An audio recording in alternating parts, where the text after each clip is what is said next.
Hi everyone.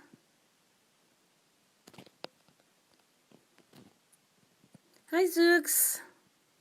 Can you all hear me? The sound is good. Hello everyone.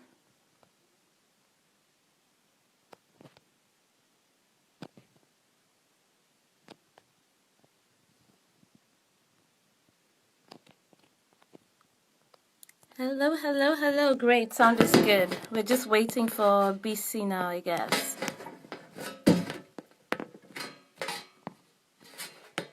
All right. I want to make sure she hasn't requested me. Thank you. Hi everyone. Oh, hi BC. All right.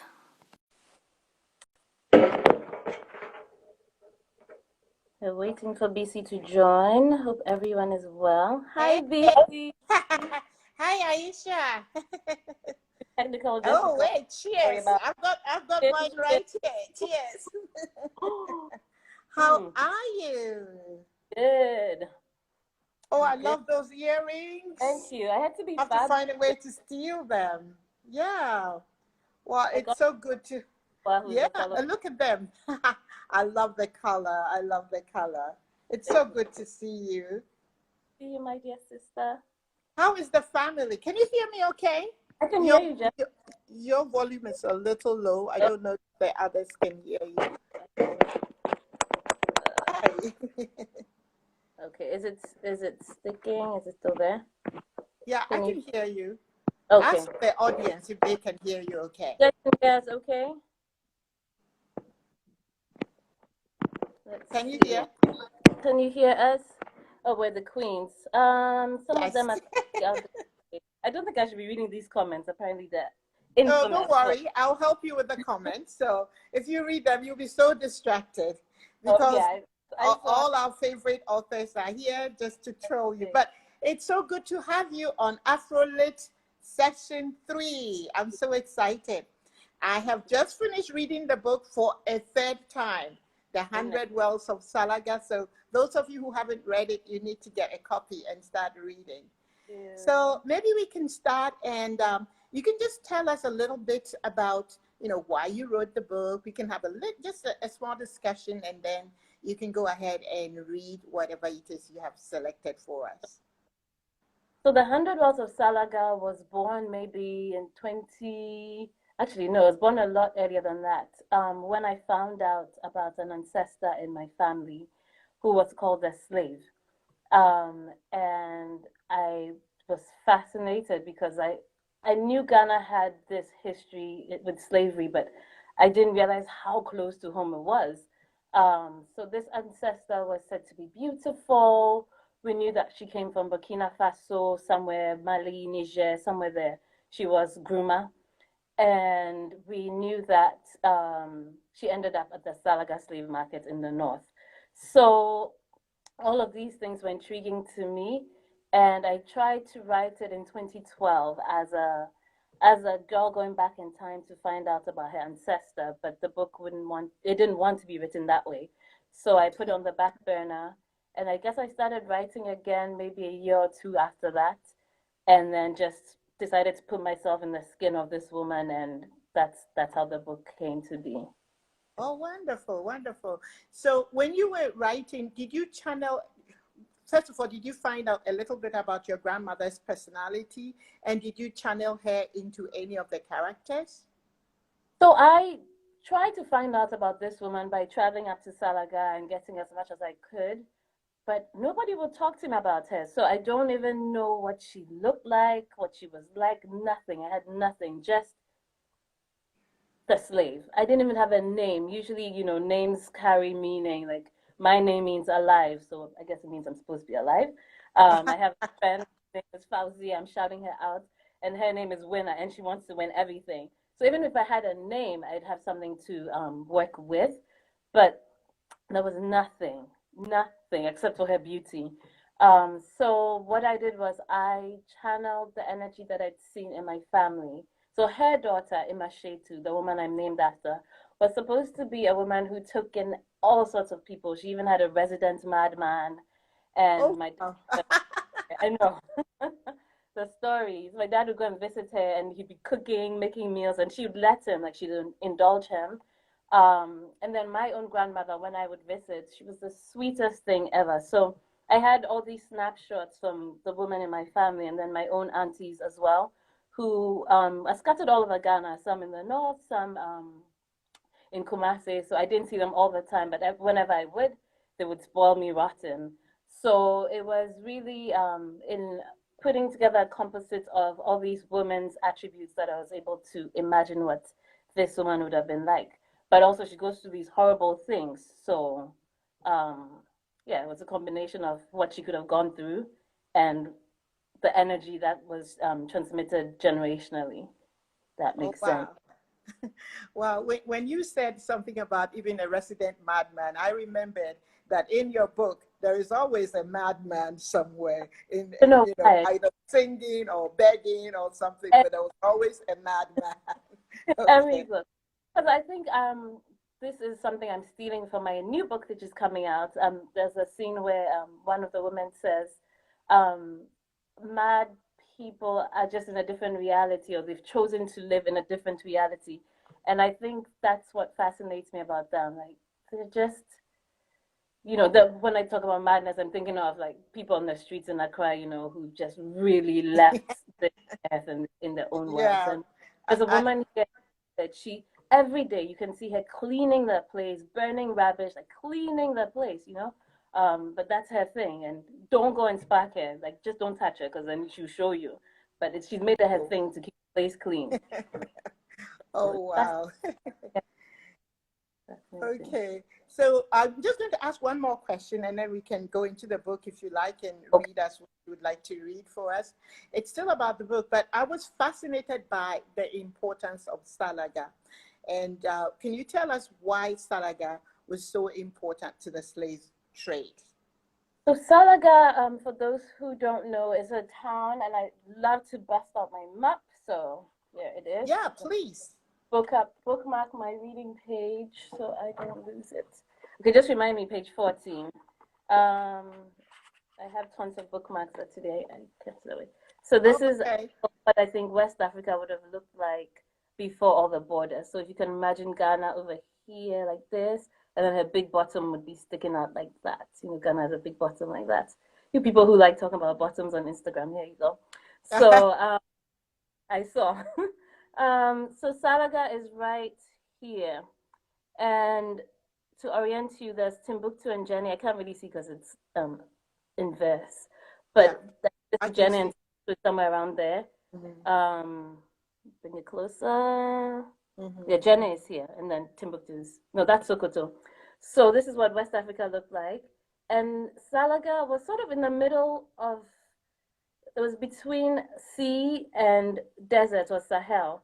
So you'd have trade Oh, in the mostly Malian traders who plied these areas. They'd go all the way to like places like Tunisia and Algeria, Libya. There were copper mines, so they'd go there and then come back down and sell them to places like Uku in Nigeria. And then from the forest, they'd take things like gold and kola nuts. So there was a trade going on there for a really long time. And Salaga was in the middle of one of these many trade routes. oh, And wonder. in Mhm. addition to all the things that were traded were human beings. So Salaga at some point became the place for people, for buying people. And then it shifted, like when that stopped, then it became the colonat, and then that would shift. And then I think it was the colonial project that really just killed Salaga and internal fighting. But things moved. The British actually created a Salaga market in Accra. So people who go to Oh, Accra wow. today, oh, yeah, there is a Salaga market in Accra, and it was a British project. So, yeah, back then in the 17th, 18th, 19th centuries, it was the place to go to trade for people in this region. And also, I guess it was strategic because it was at the confluence of the Volta River, the two rivers that meet and then undulate to the sea. So it was right in the middle of those two places, and it was fertile. It was just at the meeting point of savannah and forest. So there's a lot going on in this place that made it interesting. Yeah. Does that Oh, answer the question? Yes, it does actually. It really, I think it really brings out the importance of Salaga, and helps people to realize why The other thing is everybody when that wanted. Uh-huh. you had the French who were coming in from the top, so that's why Burkina Faso is French today. You Yeah, had that the was what I English was coming going to come to. The colonialists also seemed very interested in down. Salaga. Yeah, so because you had, it was sort of the meeting point for all these powers who were trying to dominate the area. It became a place where they were like, oh, let's make it a neutral zone. Nobody's allowed to take Salaga. And then in the end, they're going behind each other's backs to make treaties with the local kings. So it was very interesting, just politically, and there was a lot of intrigue internally as well. Yeah. Yeah. And you have a character there, and I guess we can talk more about it. I was going to start talking about your German character, Helmut, but we can come back to it. But perhaps Okay. you would like to give us a And the reading? Yes. page 14, right? Okay. So I think this is good because it's a nice segue from your question. It's a taste into salad. I just picked it, but I think it's perfect. So the old ladies, and this is the American version, BC. I Yes. confused B, my friend, and BB, my editor. Yes. So this is the American edition. Okay. Uh, the old ladies of Pembe said Wuche should have been born a boy, that all she lacked was a lump dangling between her legs. They said she had pebbles for breasts and a platter for buttocks. Etuto, Wuche's father, said Wuche's slender body made her a natural racer, but he never let her take part in the Friday races. It just isn't done, he said. The old woman of Pembe also said she was her father's favorite, but she didn't agree with that. He was selective with the things he let her do. Smile, said Ima, her grandmother. Frowning doesn't suit a round face. This is a waste of my time, said Wuche. I should also be in Kitikrachi. Your father said it wasn't right for a girl to go with them, and he's right. The Oracle of Dente is not to be joked with. He once led the Asante to victory by causing heavy rainfall. If you are not Allah and you can make it rain, aren't you to be feared? Besides, this trouble between the chiefs could turn ugly when the Pembewa dies. I was a little girl when the last war broke out because the three lines couldn't decide on a successor. Believe me, these things happen in cycles. Wuche barely heard her grandmother. If Dramani, her brother of all people, had gone to Kitikrachi, she should too. Anything her brother did, Wuche felt she should be given the chance to try. Ima once told her that Wuche's body was filled with a man's spirit and Dramani's a woman's spirit. Ima said it had to be Wuche's mother's parting gift to Etuto, since she had died giving birth to his child and hadn't always been treated well. Wuche observed her grandmother, who wasn't watching the races either. The old woman was certainly scouting for potential grandsons-in-law. Wuche scoured the crowd, dignitaries from Dabong, in flamboyant indigo-striped smocks shaped like lunga drums. The Salaga landlords who loved to skimp on the taxes they owed Etuto and the other Pembe chiefs. Hausa traders with white turbans encircling their heads. Musi men in their long billowing smocks holding onto their donkeys. A sprinkling of white men.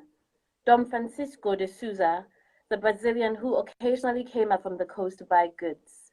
Originally from Sokoto, Dom Souza was sold as a slave and ended up in a land called Bahia until he bought his freedom and returned to the Gold Coast. It was said that he liked coming up to Salaga during the races because it reminded him of Sokoto. There were women selling masa and sour milk, men carrying smocks for sale, slaves fetching wood for their masters, their necks ringed with brass. The smell of rot wafted over. It was the one thing she didn't like about Salaga. Waste everywhere, with vultures left to do the work of cleaning up. But we can stop there. Wow. Thank you so much for reading. I'm Thanks. actually glad that you read that, because that is going to go Wine. into, pardon? I'm going to need some more wine. Oh, you got your wine? Well, I also have mine.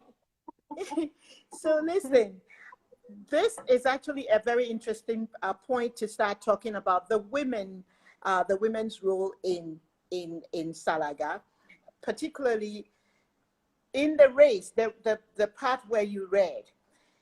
The only reason why the women were allowed to go to the race was because the father had traveled and they needed to fill the diplomatic role because the father was the king and they needed to fill the diplomatic role.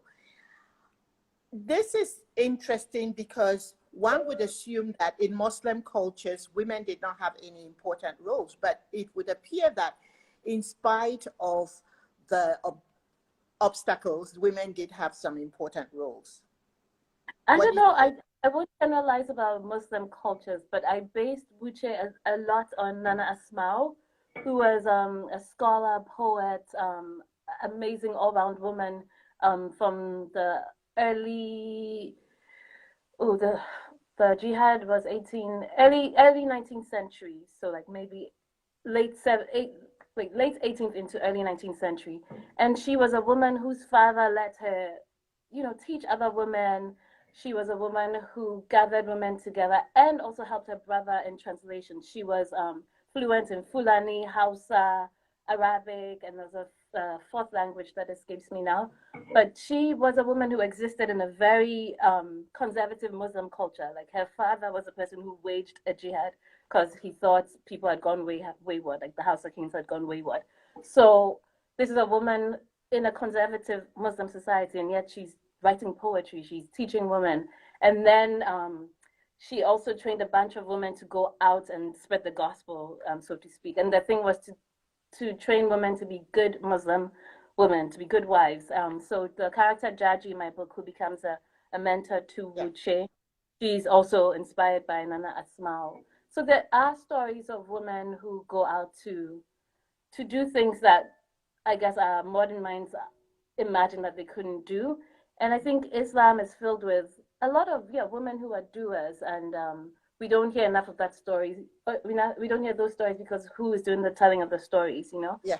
Um, and then here living in Senegal as well, I'm just amazed by the number of strong women that are, changing things. And these women are, believers of Islam and they're doing things. So I don't think the religion has much to do with it. But that said, it's still a very patriarchal society. And Wuche especially suffers from this. I guess Amina doesn't even enter the equation because she's a slave, so Yeah. she's not, uh, going to be allowed any of such freedoms. But Wuche is also based on a character called Bu Wuche, Mm.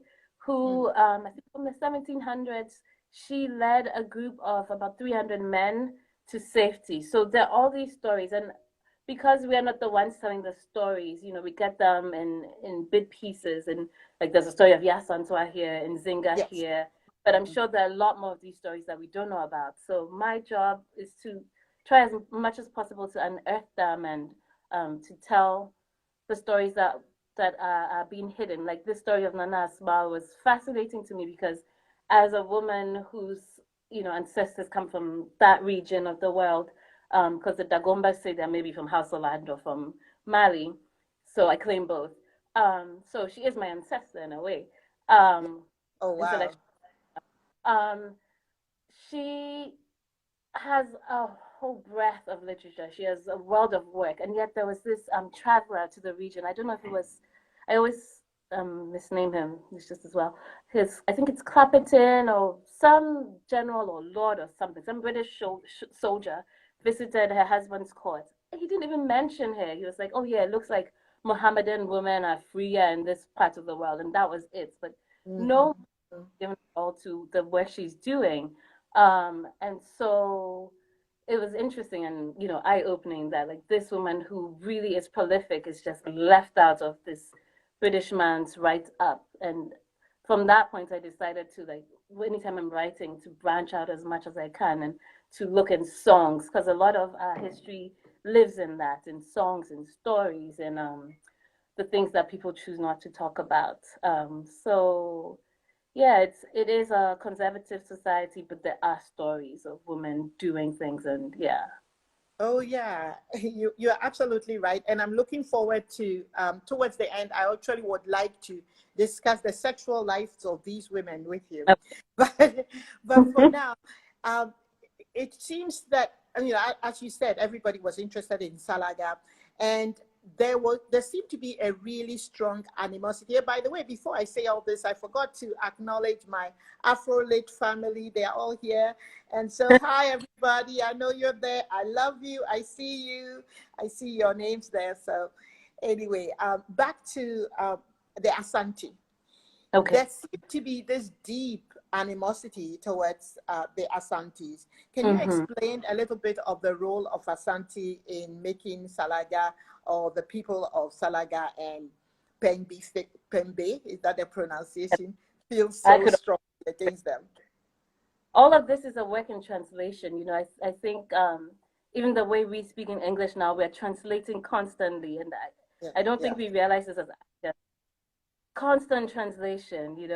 So back to my map. yes, Da, da, da. So the Asante are right here in the forest.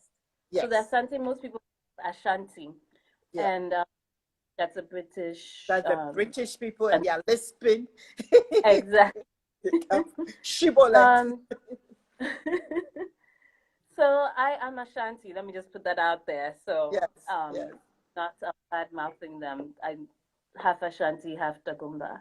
yes. And so the Asante came together in the early 1700s. I think that's when they really amalgamated. And the word Asante is actually a corruption of Osa into four, which is like Mm-hmm. because they came together because of war. So Mm-hmm. apparently there were bellicose people who, just went up, grabbing everybody. And it's interesting that Asante also, the stories, oral histories that say they came from Mali. So in the end, we all come from Mali. So they gathered into this really strong force in the forest region, and I think at the time they had assembled into this kingdom. The Gonjas and the Dagombas had already been established north of their region and were quite powerful forces in themselves. And then apparently there was one Gonja chief who, or maybe Dagomba chief, it might have been a Dagomba chief, who went to run his mouth and he said like the Asante king has nothing on him. Um, and Asante king heard of this and went up there to wage war. And Oh dear. I'm being reductive here. There's more history to it than that. But what happened was then the Asante defeated them, and instead of making them part of the Asante kingdom, they became tributaries. And part of Okay. being a tributary is sending tributes. So Okay. every year they send slaves, Mm. cattle, kola nuts, no, not Mm. kola nuts, they came from Asante up, but a lot of resources they had to send into the Asante kingdom. And so the Asante became the overlords of really what is like the Ashanti region, northern region, a whole chunk of modern day Ghana. Mm-hmm. And so obviously resentments build up, and people wanted to have their sovereignty back. Yeah. So what happened was at the same time the British were coming in, and the Asante being the Asante were not going to let the British come in just easily. So they fought 5 wars, and I think at the end of the third Asante Anglo-Ashanti War, the Asante were pretty defeated. This was 1874. So their tributaries took advantage of that weakness and went around just slaughtering all the Asante people who were in Salaga at the time. And yeah, so there was an animosity all Mm-hmm. along that. But at the same time, we've had this long ongoing relationship where people say that Asante were very short and Yes. growth to have them grow taller. They would marry people from the north, but I Yeah. think it has everything to do with slavery as well. People being moved down, Even in the um, royal family, I know that. and yeah, even as this as animosity was going on, my dad just sent me something maybe a month or two ago that there was always no, I think it was my mother. There were always emissaries of Tagbong, that's the Gomba land, in Asante. And the Asantes also always had a group of people, and vice versa. I might be mixing them up. So they've always had this relationship going back and forth. And even like my grandmother would say, my Asante grandmother would say, yeah, we've always we are from the north anyway, so there's always a mix of things, and it makes sense, like watching the movement of people up and down. Languages evolve, but then when you dig deeper, and I really would like a linguist to just hop on this and see the links between all the West African languages, because I'm sure they're there. Um, which I'm talking too much, but I'd Oh love to no, talk well, you are the one that everybody about. came to listen to, not me. So talk away. But just to add, just an observation I made when I was reading, even Mhm. the king in Salaga, which is that it's called Pembe Wura, and Mhm. Yes. Wura means Lord, and Wura is Okay. actually Asante. You're getting me excited because check this out. Wura, the word Wura. So in Hmm. Egyptian, ancient Egyptian, the word for overlord or for lord, not overlord, for lord is where, is WR. Oh, So, and it cuts all across. Like you keep wow. the movement of this word across West Africa. There are other things that have that root. So there's Wura, there's another one that's escaping me now. But that's what they call themselves, WR. And I worked with Ayikwe Ama on this translation project a couple of years ago, and it was like mind blown. All these Was it the links, hieroglyphics project you were working on? Hmm. projects where we would take a text.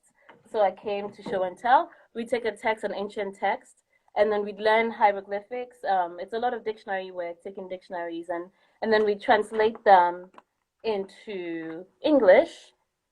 So if you can see Wow, this top wow. line, line, um, and then we would translate them into English, and then get a bunch of people to translate them into a number of African languages. So this one is in like Akan, Bambara, Wolof, Hausa, Kiswahili. It was such a cool project. Wow, Such a cool project. this is a Um, fascinating project. yeah, but the one thing that we started, and I'd love to go back to it when I don't have a toddler to deal with anymore, when my child is older, is we started, putting together a dictionary of all the possible everyday words one would need, and then to do that for Asante, for Akan, for Ga, for all these African languages, and then to see where the connections are, and then maybe even from that, there's the creation of a Pan-African language. So the possibilities were endless with that. All right. So anyway, I'm trying to keep an eye on the time. Can somebody let me know how many minutes we have left? I want to I make sure we get to answer people's questions because there's so much. I have so many notes I made, so many things I would like to ask you. Mhm. But one of the observations, one of the things that a reader can notice is that when the slave trade was going on, you see that the slaves of course, if you've watched any of the slave movies and the slave ships, they are chained together. But the indignities that some of the slaves who were chained while walking experienced, can you describe some of them to us? So I guess indirectly I'll say there's this debate about indigenous slavery versus, transatlantic slavery, and then some people say indigenous slavery was benign because there are situations where you can marry into a family and then your children are not necessarily slaves, which was the case on the other side of the Atlantic. But then again, yeah, there were people chained together. I don't know if I should just read a section. I think it might be more descriptive. Sure, sure, if Um, you want to, yes, why okay, not? find it quickly. Okay, here we go. Ooh, easy. Yes, They yes. walked and walked. The horsemen raided villages and led their captives to an unknown destination, and as their numbers grew, bound them around trees in rings like obscene jewelry. The Yes. horsemen stole cattle, sheep, and goats and mixed up their captives so they wouldn't plot escapes. Amina had managed to hold on to Hassana and Isa, her siblings, whose skin clung to his bones, but they had lost Husseina, Hassana's twin. The horsemen had pried her from Hassana's grip and tied her to another group of people. Every chance she got, Hassana craned forward till she could see her twin, and only then would she relax. Children and women were tied neck to neck, their hands free. The wrists of the men, there weren't many of them, were bound with cord, and the strongest were restrained with wooden chokeholds. Once, when a horseman was retying the cord around Hassanah's neck, she choked. Her skin almost turned purple, and only then did the horseman relent. Husseina had stuck her head out and didn't break her gaze until the person behind her tripped over and ran away. A man tried to run away. Sorry, until the person tripped behind, until the person behind her tripped over. A man tried to run away. Amina didn't see the horseman hang him, but in the bright morning light, his slack body swayed from a tree, his feet dangling above the muddy soil. So these are images that could be on the other side of the Atlantic as well, and these are images I come across in my research as well. But you don't hear this when people are debating, oh, it was benign, you could marry in. I actually found it even more horrible that they had to.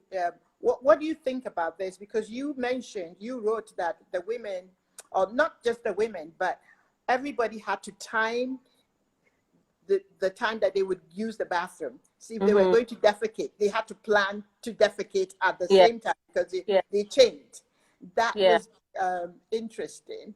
So that was a detail that my imagination brought me to, because you didn't have as many visceral things,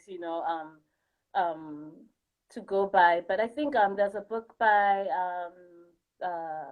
Zora Neale Hurston about the last slave, the last man who came on the Clotilda, this boat that arrived in the U.S. And it came out after I'd written The 100 Laws of Salaga, but it was sort of not vindicated, I don't want to use that word, but it was I don't want to say it was nice to see either, because this is horrible stuff we're talking about, but to see that some of my imagination was what he went through, so I let my soul go into my ancestor's skin, like I said before, and try to imagine what that would have been like.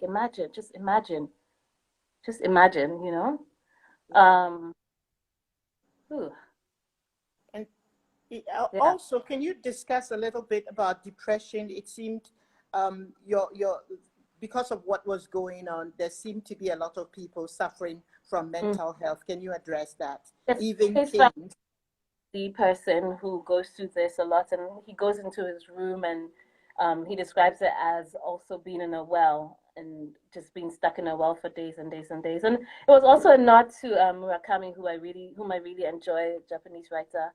And he had this book, I think it was maybe Hard Boiled Wonderland, I can't remember which one, but there was a well image, and I think he uses an image he repeats a lot in addition to cats. So it was a nod to that and The 100 Wells of Salaga.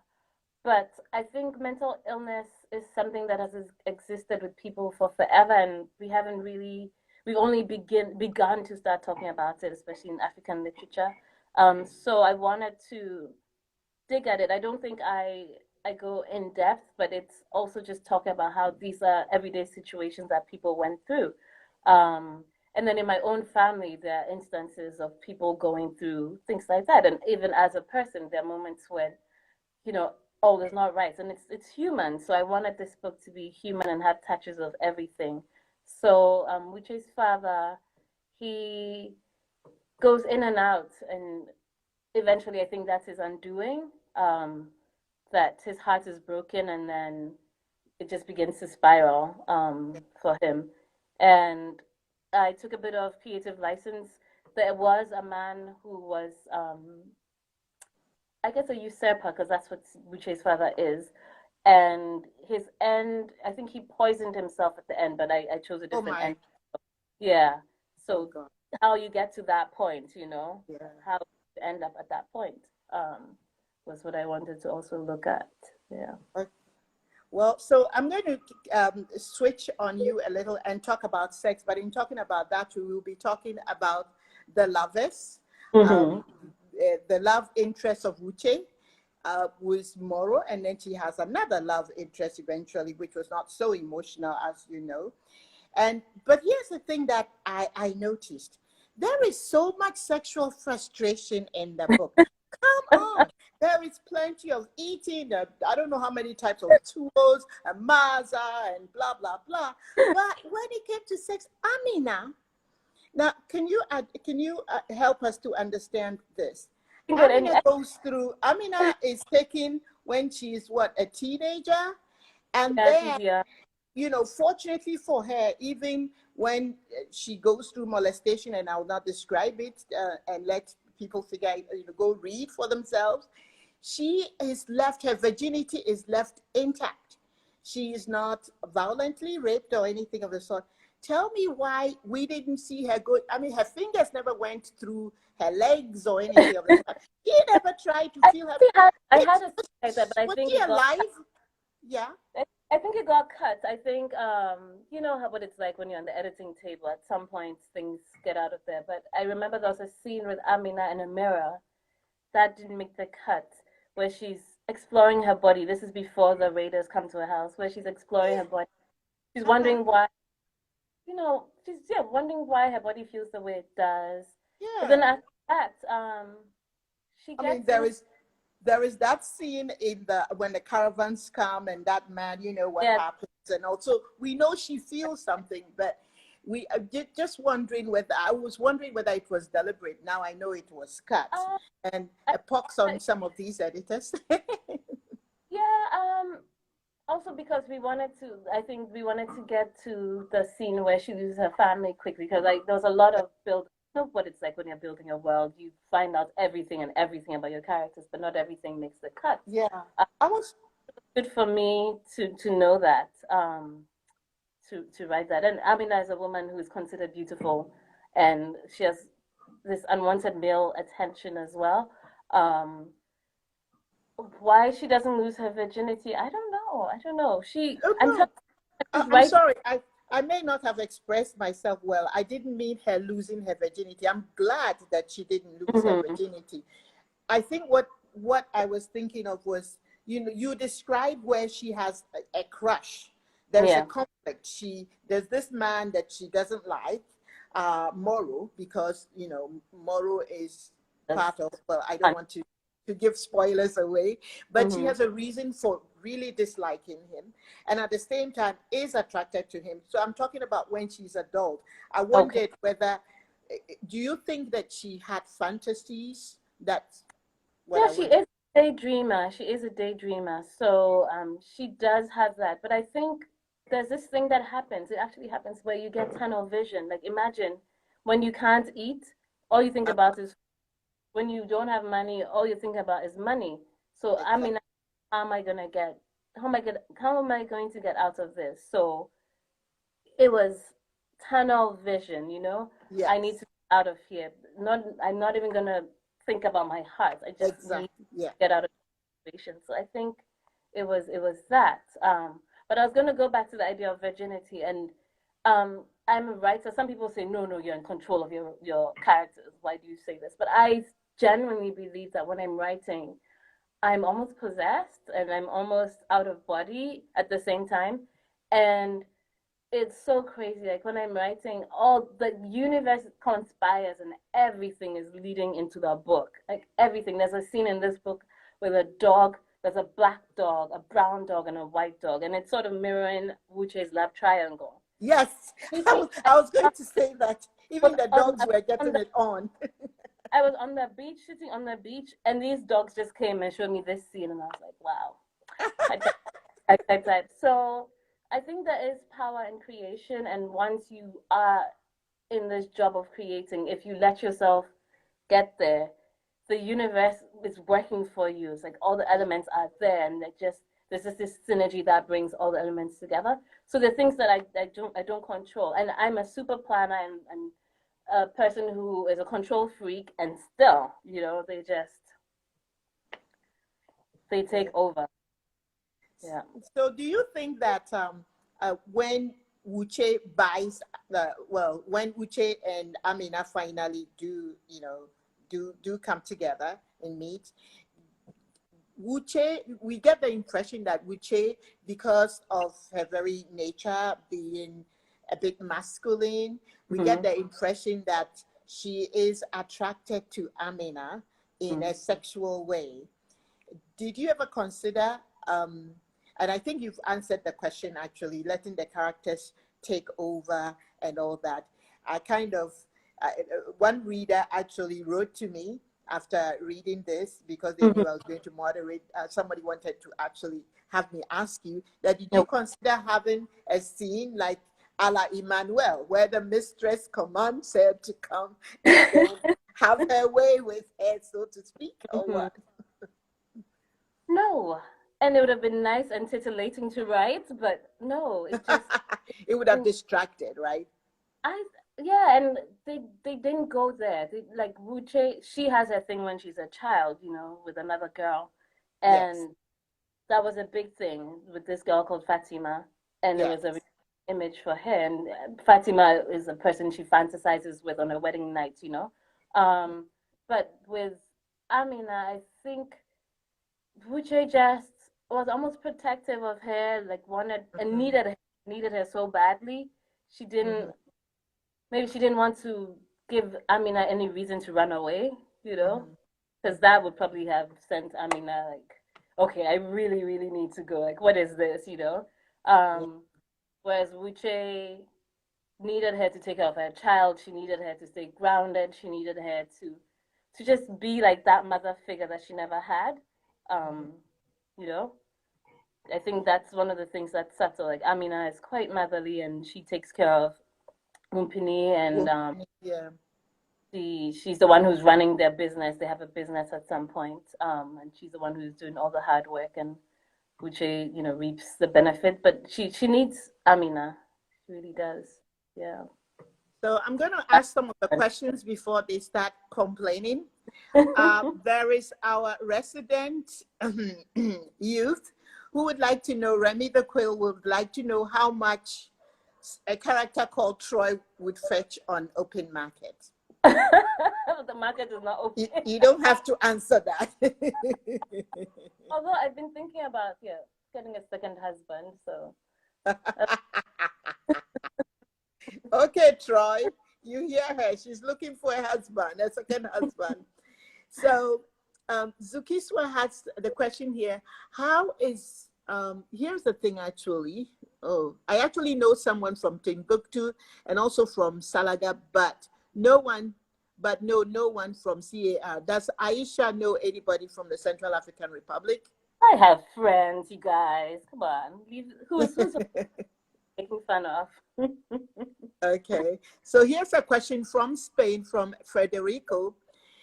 The Hundred Worlds of Salaga has been translated into Dutch, French, German, and Italian. Even though I read it in English, any news regarding its edition in Spanish?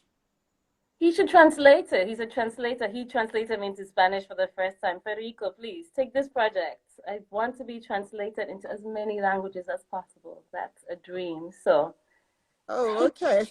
That's actually a very good idea, Federico. Please do translate. Writers Project would like to know if you have you ever considered translating into Hausa? oh, that would be lovely. That would be so nice. And I can as many local languages as possible.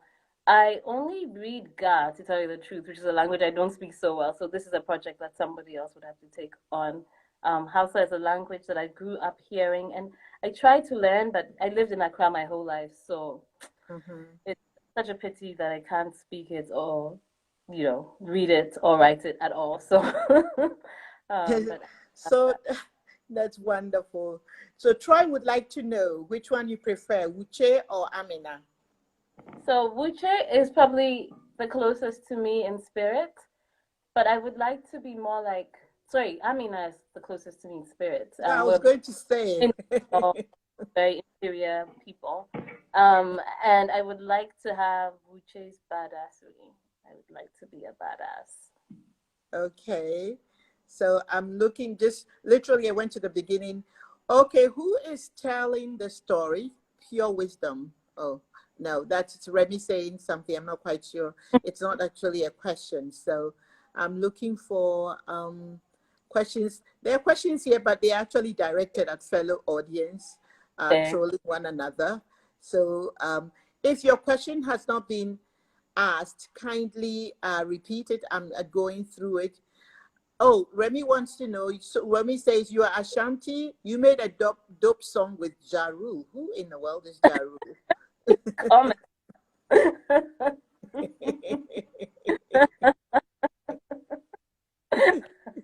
I think they're having more fun than we are these Oh days. yeah, they are having so much fun. So here's a Mhm. question from you, for you, Aisha. How much research do you have to carry out, and how long did the research take? Also, how often do you have to keep reminding yourself to trace the distinction between fact and fiction? So I bury myself in research usually long before I start any project. So I'm working on another project on Dagon now, and I'm heavy in research. Like I'll read and read and read, and talk to people who know, like my dad, because he's like a Dagomba man through and through. I will, listen to drum music. I will just immerse myself as much as I can for maybe up to a year if I have the luxury. And this time I'm giving myself that, and then I start writing. And usually I've immersed myself so much that I can just plunge myself into the writing, and then I'll go back and forth to fact check. But once I've done that initial, swimming in the waters of whatever it is I'm writing, it's already ingrained in me, and I don't really have to keep going back to the facts. But then once I come to the rewriting, then I want to make sure that I'm getting everything right, because it is historical fiction, and there are people out there who will tell you. I remember my first book, Hamatan Rain. I loved that book, but I wrote it when I was 22, You 23. were But you can 23. make things Uh-huh. up, yeah, make things up. And I've become a lot more of a stickler for getting the details right. So like the things that I was like, okay, I don't know this, but I'll just make it up. It's okay. And there were aunties that, well, you should come to ask me about this because this isn't the way it worked. So I've become a lot more disciplined about making sure the facts are right. But then again, I rely on the fact that, human nature is human nature. It hasn't changed. It hasn't changed in 2,000 years. Yeah, This book, unfortunately. for good and bad. And this is a love story that I love so much. It's about a man and a woman who are in love. And listen to this line. Just listen to this. I marked it for today for you guys. It says, "My heart turns absolutely restless every time I think about your love. It doesn't let me act normally. It's broken loose from its moorings. It won't let me dress decently or even throw on a scarf. Oh I no wow. longer pull on my eye." It sounds like Wow. this today. So people are people, and people have been people, and people love, and they choose to do all sorts of crazy things. So the human emotion, I just go in, and I'm not consulting any history books for that. I'm just writing it as a human being. Sure. So Yeah. yeah. Yeah. So one last question, and then I'm going to, unless I see more questions later, I'm going to ask you to talk about your next project. So And I was this, bring my Max, computer. Oh, pardon? I was supposed to bring the. You guys can find it. It's on my page. I was supposed to bring the Yeah, book. just go to her page on Instagram. You'll find it. But Max wants to know: have you considered this? What about an African land? I guess writing about a story set in an African land in the 2nd or 3rd century, a Oof. long, long time before the priests and the explorers. Yeah, even before that, guys, before I got pregnant and that changed everything. I was trying to write a screenplay set like in 2000 BC, something like that. It's still there, but I'm gonna go back to it. And Idris Elba was like the lead, so yeah, I had him in mind. So maybe one of these days I'll come back to it after the toddler grows up. Okay, Um, so uh, because it's gonna use a different part of my brain. yeah. Because I'm finding even now, like I'm working on my nonfiction book on the cola nuts, and I had my husband and child out of town right before the COVID lockdown started happening. And I was editing like crazy, and it was working nicely. And then they came back, and I was like, you know what? I'm going back to this book next year because it's just not happening. So I'm writing a romance novel now, which is something I Uh, can do. But I would love to, and I'm so fascinated about like the movement of people. So I think one day I'm gonna do that like tome that's like that migration book, like the movement book. One day. So Frankie Chike has a question. You did an amazing work with 100 Wells. Can you tell us a bit more of how you researched the journey from Salaga to the big water? I think I did a lot of reading, and I was lucky when I was a child. This used to annoy me when I was a child because everybody would be going abroad, to London and to Paris and to what's not. And my parents, well, we didn't have that money to go, much money to go anywhere. My parents would ship us to Tamale in the north, and we'd take the STC bus, the State Hmm. Transport Yeah, Corporation bus yeah. back then, early 90s, and it was it was so beautiful to discover my country as a child. And even though I was seething and I wanted to be like the other people who were going to come back with, their nice outfits and whatnot, it just it changed my life. It was the imagery is still in here, and I just used that to write Salaga's the imagery in Salaga. So that movement and the change, and as you're traveling from Ghana, you go from these plains to like deep forest, and the trees shoot up, and they're so tall you think they'll fall on you. And then when you cross the rivers, the Volta, the Black Volta, and the White Volta, I get pox thinking about these rivers that have been so iconic and watered people's lives for so long. And then you cross, and then the savannah starts, and you have these trees, baobab sprouting, and it's just so beautiful. So I could just use these memories that my parents had given me as a gift then to write the book. And then obviously reading a lot of European accounts on going into Ashanti and Salaga. I read so many of them, so that helped the research. Yeah.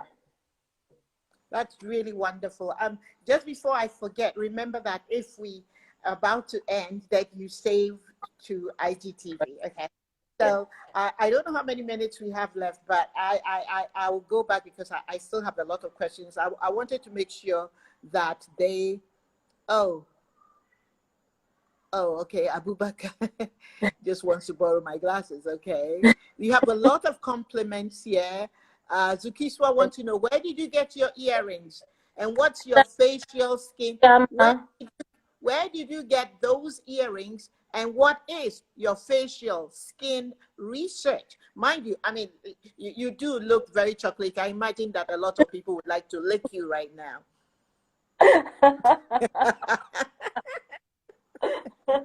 So these were gifted to me by a fellow writer, feminist sister, Nana Dakwasa Chema, who has a book coming out next year about sex, all about sex. So check Oh, her good. out.